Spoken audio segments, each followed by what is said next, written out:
बड़े बड़े सोने नौजवान, मैं उन पर तनकीद नहीं करता, मुझे उन पर तरस आता है। जब मैं रात के अंधेरों में उन्हें टेलीफोन लेके चौकों में खड़े देखता हूँ तो मुझे रहम आता है। मैं कहता हूँ देखो, नफ्स की ख्वाहिश के पीछे ये क्या मसलन, आखिर क्या है इसमें? एक औरत के पीछे तबाह कर लिया अपने आप को, यानी ज्यादा से ये कोई मकसूद है? ये कोई मकसद हयात है जिसको मकसद बना लिया है? मेरे अजीज, बात को समझ लें। इतना खूबसूरत आदमी है और इतना उसका ऊंचा कद काठ है, और क्या किसके पीछे ये भागा हुआ है? बड़ा समझदार, दानश्वर, अक्लमंद आदमी, जी रूह बंदा, लेकिन उसका स्टेटस आप ये मुलाहिजा करें कि वो 20-40 हज़ार की खातिर झूठ बोलता है, धोखा देता है, फरेब और फ्रॉड करता है। हम अपनी नफसानी ख्वाहिशात के पीछे इस तरह भागते हैं कि हम असल से रह जाते हैं। मेरी बातों की समझ आ रही है आप हजरात? थोड़ा थोड़ा करके, एक एक करके इनकी बातें कम माने। हमारे एक बुजुर्ग थे, तो एक दिन ना मैं गया तो कहने लगे अल्हम्दुलिल्लाह आज मैं बड़े सुकून में हूँ। मैंने कहा जी वो क्या हुआ? कहने लगे मैं अपने आप को बड़ा पीर साहब समझने लग गया था। तो एक वापडा के किसी आदमी से काम था, तो मेरे एक दोस्त ने मुझे कहा कि पीर साहब उसको टेलीफोन कर दें, सुना है आपका अकीदतमंद है। मैंने उस बंदे को टेलीफोन किया तो कहता पीर साहब मैं इज्जत आपकी बड़ी करता हूँ पर यह काम नहीं हो सकता। कहते जब उसने मुझे कहा ना तो कुछ भी नहीं, तो मुझे बड़ा मजा आया है, वरना मेरा तो नफ्स फूल गया था। मैं तो समझता था कि जो मैं कहता हूँ वैसे ही हो जाता है। कहते उसने थोड़ा सा ना मुझे लेवल में किया है, मुझे मजा आया।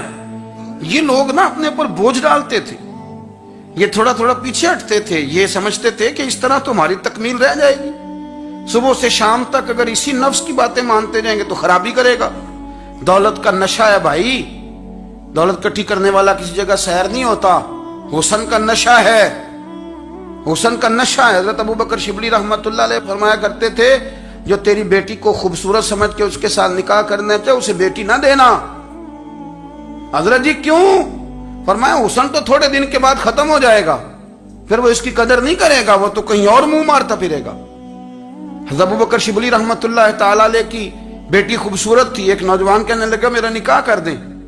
आप फरमाने लगे पुत्र तो 1 महीने के बाद आना, कर दूंगा। बड़ी मोटी ताजी खूबसूरत साहिबजादी। तो हजरत ने उसे दवाई खिलाई, उसे पखाने लग गए। जो पखाना करती एक मटके में संभाल देते।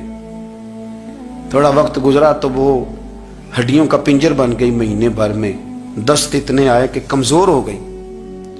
तो अबू बकर शिबली 1 महीने के बाद नौजवान को बुलाया, फरमाया इधर आ तेरा निकाह करूं। बच्ची दिखाई तो वो कमजोर बिस्तर पे पड़ी। फरमाया शादी कर। कहने लगा इससे नहीं मैंने करनी। फरमाया ये वही है? कहने लगा जी नहीं। फरमाया तू तो कहता था मुझे इश्क है, किधर गया तेरा इश्क?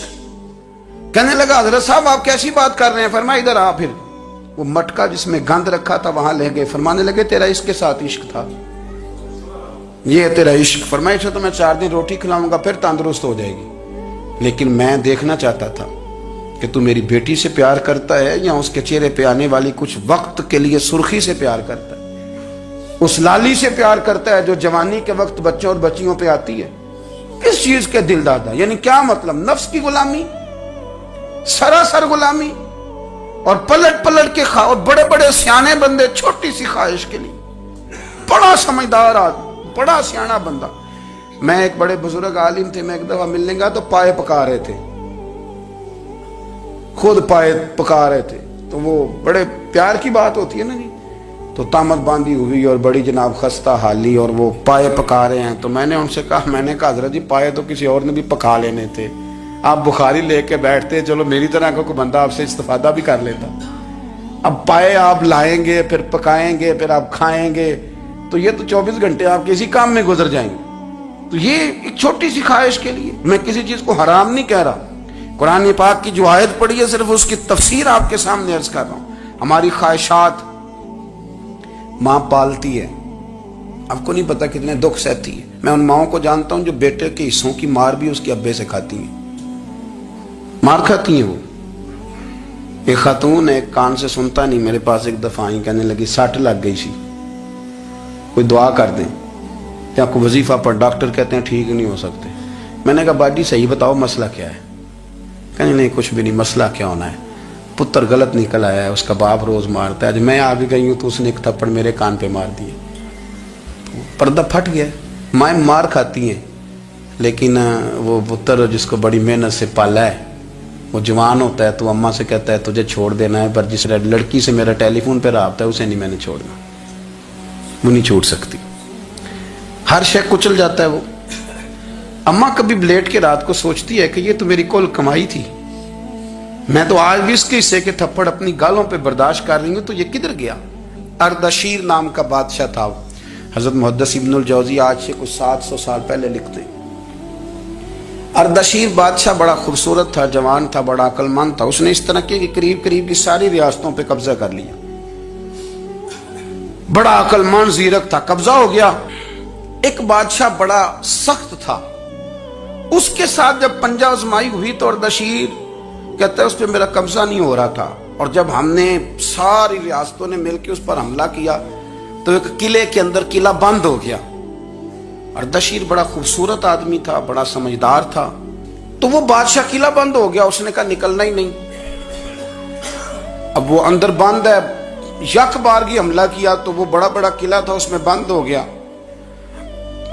उस बादशाह की ना जिस पर हमला किया, उसकी बेटी अचानक एक दिन किले की दीवार पे चढ़ी तो अर्दशीर के हुस्न जमाल को देखा तो आशिक हो गई, और अपने ही बाप के खिलाफ उसे कहने लगी कि अगर तू मेरे साथ शादी का वादा करे ना तो मैं तुझे रास्ता बताती हूँ हमला करने का। उसने कहा मेरा वादा रहा, तो रास्ता बता। उसने रास्ता बताया उस लड़की ने, और बादशाह ने हमला किया तो उसका बाप कत्ल किया, उस इलाके पे कब्जा किया शादी के वादे पर। हाँ, नफसानी ख्वाहिश बंदे को अंधा कर देती, नहीं समझ आती उसको मैं किधर जाना है, अंधा कर देती। हमला किया, और जब उस लड़की को लेके आया ना अपने महल में, तो पहले दिन शादी की पहली रात थी, तो बिस्तर बिछाया कनीज ने, तो वो कभी करवट उधर बदलती कभी उधर बदलती। तो बादशाह कहने लगा क्या है, कहने लगी बिस्तर में कुछ है, मुझे तकलीफ दे रही। उसने चिराग जलाए, और जब बिस्तर उठाया तो एक इतना सा धागा निकला। धागे से अमूमन तकलीफ नहीं होती, तो उसने कहा तू इतनी नरमो नाजुक है कि धागा।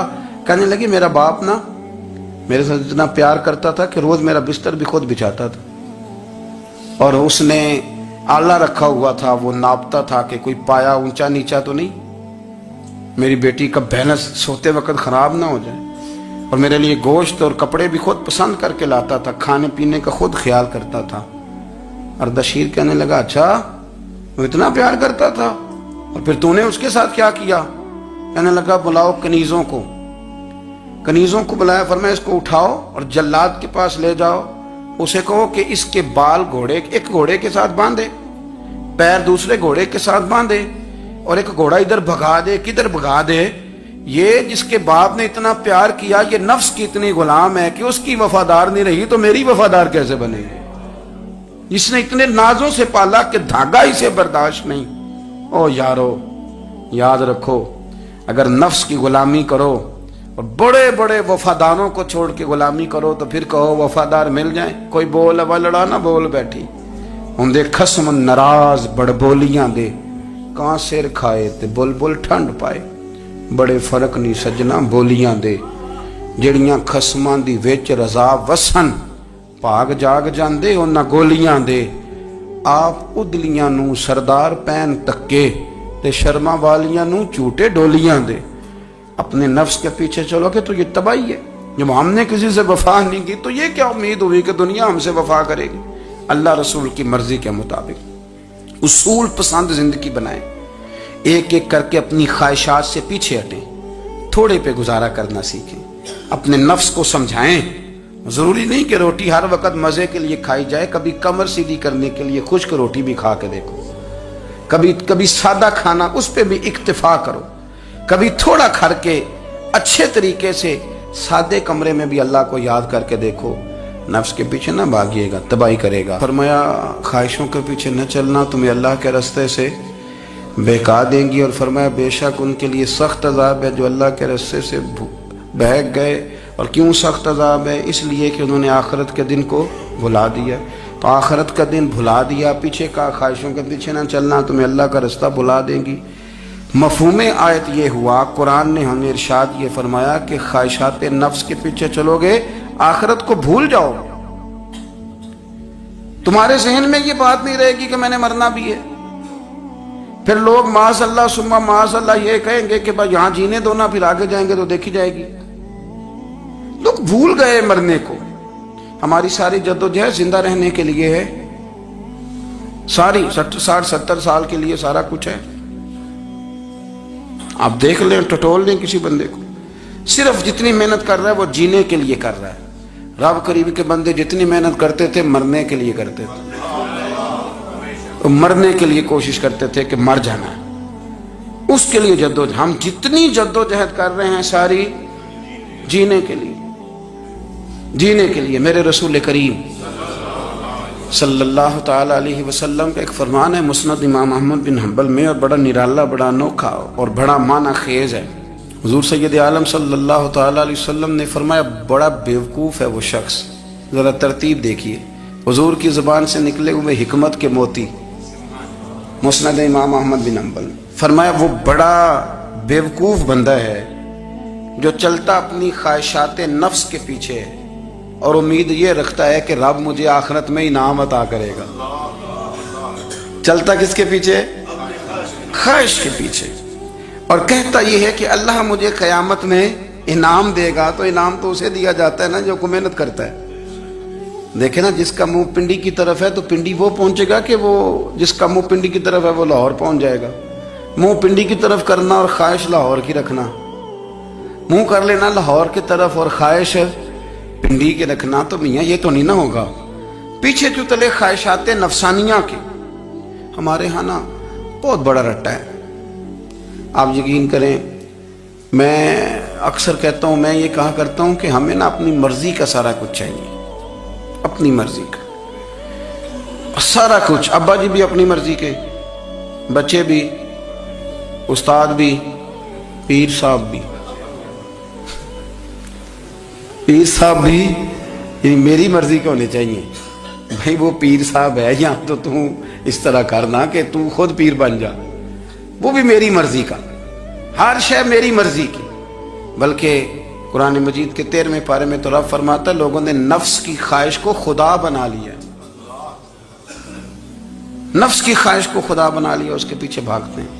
اپنی خواہشات تھوڑی تھوڑی کم کریں، زندگی میں تھوڑی کم کریں۔ پرانے کپڑوں پہ بھی ایک سیزن نکال کے دیکھیں، ایک وقت کا کھانا جو اپنا آپ کا من بڑا چاہ رہا ہے نا، تو ایک وقت کا کھانا صرف اللہ کی رضا کے لیے کسی غریب کو دے کے دیکھیں۔ میں ایسے سینکڑوں اور ہزاروں لوگوں کو جانتا ہوں جن سے میں پوچھوں نا گھی کس بھاؤ ہے تو انہیں کوئی نہیں پتا۔ میں نے 2-4 نہیں کہے، میں نے سینکڑوں اور ہزاروں کہے ہیں، میں جانتا ہوں ان کو نہیں پتا چنے کی دال کا ریٹ کیا ہے، نہیں پتا۔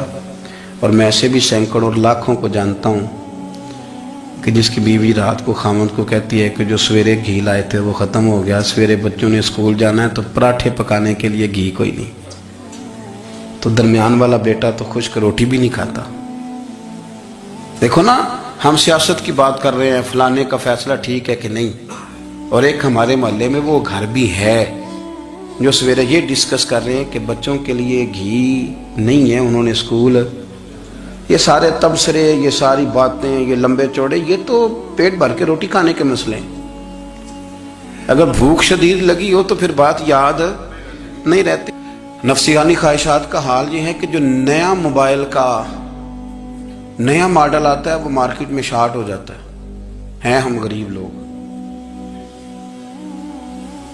نیا ماڈل جو آتا ہے نا موبائل کا، وہ ہمارے ہاں مارکیٹوں میں ملتا نیا، یعنی پرانا ملے گا آپ کو، استعمال شدہ نیا۔ یہ وہ غریب ملک ہے جس کے اندر تھر میں لوگوں کو پانی نہیں مل رہا۔ اور میرے نفس کی خواہش یہ ہے کہ کہیں مجھ سے پہلے، میں نے اپنے کانوں سے سنی ہے بیویاں کپڑے خریدتی کپڑے کی دکانوں پہ، کہنے چھاٹ ہے تو ڈیزائن بڑے لوگ کا پا لیا ہے، وہ دے جو بھی کسی نے، جو میرج ہال زیادہ مہنگا بنتا ہے نا اس میں رش زیادہ ہے۔ سستے میرج ہالوں کے اندر رش، جائیں جا کے تجزیہ کر لیں، میں آپ کو نتیجہ نکال کے دے رہا ہوں۔ وہ بھائی کدھر ہے وہ غریبی؟ किधर हैं वो गरीब लोग? वो तो पता नहीं बेचारे कहाँ सो गए, कोनों में लग गए, वो तो सांस भी नहीं लेते। हमारी ख्वाहिशात नफसानियां इतनी बढ़ गई हैं, इतनी बढ़ गई हैं। दुनिया के अंदर जो गुनाह हो रहे हैं ये रोजी रोटी के लिए नहीं हो रहे, रोजी रोटी तो अल्लाह देता है। जो लोग जिस्म फरोशी कर रहे हैं, ये जो लोगों की तिजारत कर रहे हैं, धंधे हो रहे हैं, तो रोजी रोटी के लिए नहीं, नफसानी ख्वाहिशात के लिए। ये कारों और बंगलों के लिए सारा कुछ हो रहा है, ये जायदादों के लिए हो रहा है, ये नया पेट्रोल पंप लगाने के लिए कोशिश हो रही है। ये सारी जद्दोजहद, मतलब आप देखें ना, हमारे यहाँ एक घर होता है,